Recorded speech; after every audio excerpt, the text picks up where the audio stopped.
জ্বরের সাথে পেটে ব্যথা, সাথে বমি, আমরা আরেকটা জিনিস বলি জিহ্বাটা সাদা হয়ে আছে কিনা বা অনেক বমি করছে কিনা, এগুলো কিন্তু তখন আমরা চিন্তা করব টাইফয়েডের কোনো লক্ষণ আছে কিনা। আতঙ্কিত হওয়ার কোনো কারণ আছে? জ্বর কিন্তু আসলে কোনো একটা রোগের বা অসুখের লক্ষণ বা উপসর্গ মাত্র। সুতরাং শুরুতেই আতঙ্কিত হবার কিছু নেই। আতঙ্কিত হলে বরং আরও আমি প্রাথমিক চিকিৎসাগুলোও ঠিকমতো দিতে পারবো না। সুতরাং আতঙ্কিত না হয়ে প্রথমে প্রাথমিক চিকিৎসাগুলো বাসায় এনশিওর করতে হবে। আচ্ছা, এরপরে ম্যাডাম যদি জ্বর অনেক দিন কন্টিনিউ হয় তো কতদিন পর্যন্ত আর কি আমরা ওয়েট করব বাসায় আর কি ট্রিটমেন্টের জন্য? ধন্যবাদ। এখানে বলি যে আমরা যে প্রথম দিনটা কিন্তু জ্বরটা আসলে অল্প অল্প থাকে, 100, 101। দ্বিতীয় তৃতীয় দিনে গিয়ে জ্বরটা অনেক বেড়ে যায়। তখন বাবা মা অনেক সময় ভয় পেয়ে যায় যে আমি 4 ঘন্টা পর পর জ্বরের ওষুধ দিচ্ছি, সাপোজিটরি দিচ্ছি, কিন্তু জ্বরটা কিছুতেই ছাড়ছে না। তো 3 দিন পর থেকে সাধারণত জ্বরটা কমতে থাকে, যেগুলো majority self limiting viral fever. তো আমরা বলি যে 3 দিন পর্যন্ত বাসায় প্রাথমিক চিকিৎসা দিয়ে অবজার্ভ করা যেতে পারে। এর মধ্যে দেখতে হবে শিশুটি মোটামুটি প্লেফুল আছে কিনা, অ্যাক্টিভিটি কেমন, খাওয়া দাওয়া করছে কিনা। এখন একটা শিশুর জ্বর, সে তো 100% খাবে না, আগে যা খেত তার 60% খাচ্ছে কিনা, 70% খাচ্ছে কিনা, এবং শিশুটির ইউরিন আউটপুট ঠিক আছে কিনা, প্রস্রাব ঠিক মতো করছে কিনা। তাহলে আমরা 3 দিন পর্যন্ত অপেক্ষা করব।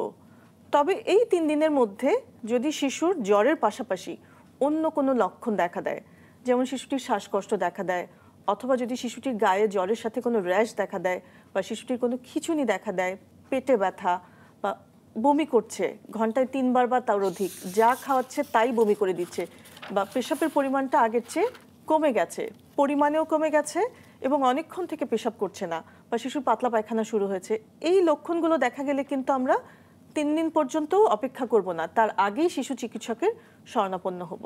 আচ্ছা, তাহলে ম্যাডাম আমরা বলতে পারি যে এইসব ডেঞ্জার সাইন যদি আমি জ্বরের সাথে পাই তাহলে চিকিৎসকের শরণাপন্ন হওয়াটা আগেই করতে হবে। আচ্ছা, এই যে এখন যে সিজনটা যাচ্ছে, এখন তো খুব জ্বর নিয়ে শিশুরা আপনাদের কাছে আউটডোরে আসছে, এখন কি কি জ্বরের কারণ আপনারা পাচ্ছেন? ধন্যবাদ। খুব সম্প্রতি আন্তর্জাতিক উদরাময় গবেষণা কেন্দ্র বা ICDDRB বা কলেরা হাসপাতাল নামে আমরা যাদেরকে চিনি, ওরা একটা গবেষণা তথ্য প্রকাশ করেছে, যেখানে বলা হয়েছে যে এপ্রিল টু সেপ্টেম্বর হচ্ছে ফ্লুর সবচেয়ে পিক সিজন।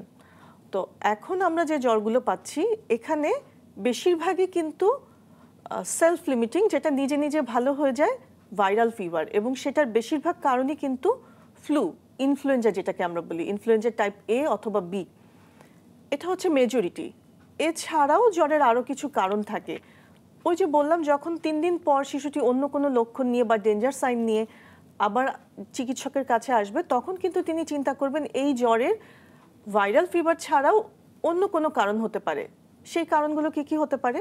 চিকিৎসক কেয়ারফুল একটা হিস্ট্রি নেবেন, তিনি পরীক্ষা নিরীক্ষা করে দেখবেন বাচ্চাটিকে, তখন তিনি ফোকাস আইডেন্টিফাই করার চেষ্টা করবেন যে শিশুটির কি ফুসফুসে সংক্রমণ, নিউমোনিয়ার মতো মনে হচ্ছে, বা শিশুটির কি প্রস্রাবে কোনো জ্বালাপোড়া আছে বা প্রস্রাব করতে ইউরিনারি ইনফেকশন কিনা, বা যদি শিশুটির জ্বরের সাথে খিঁচুনি থাকে সেটি ব্রেনের কোনো মারাত্মক ইনফেকশন কিনা, এরকম, বা শিশুটির যদি জ্বরের সাথে পেটে ব্যথা, সাথে বমি, আমরা আরেকটা জিনিস বলি জিহ্বাটা সাদা হয়ে আছে কিনা বা অনেক বমি করছে কিনা, এগুলো কিন্তু তখন আমরা চিন্তা করব টাইফয়েডের কোনো লক্ষণ আছে কিনা।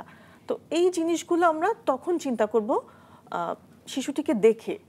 তবে এখনকার সময় কিন্তু মেজরিটি জ্বরই ইনফ্লুয়েঞ্জা ভাইরাস।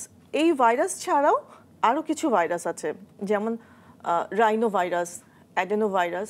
তো যে শিশুগুলো খুব অসুস্থ হয়ে হসপিটালে ভর্তি হয়, তো আমাদের হসপিটালে রেসপিরেটরি প্যানেল করা হয়। রেসপিরেটরি প্যানেল মানে হচ্ছে আমরা ন্যাজোফ্যারিঞ্জিয়াল সোয়াব নিয়ে সেখানে অনেকগুলো ভাইরাস এবং ব্যাকটেরিয়াকে দেখতে পারি। তো সেখানে কিন্তু বেশিরভাগই ইনফ্লুয়েঞ্জা ভাইরাস, এছাড়াও রাইনো ভাইরাস আসছে, আর এটা PCR এর মাধ্যমে করা হয়, সুতরাং এটা খুবই সেন্সিটিভ। সুতরাং এই মুহূর্তে যে জ্বরটা আমরা দেখতে পাচ্ছি বেশিরভাগই ঘরে ঘরে বাচ্চাদের, বেশিরভাগ ক্ষেত্রেই সেটা ভাইরাল ফিভার।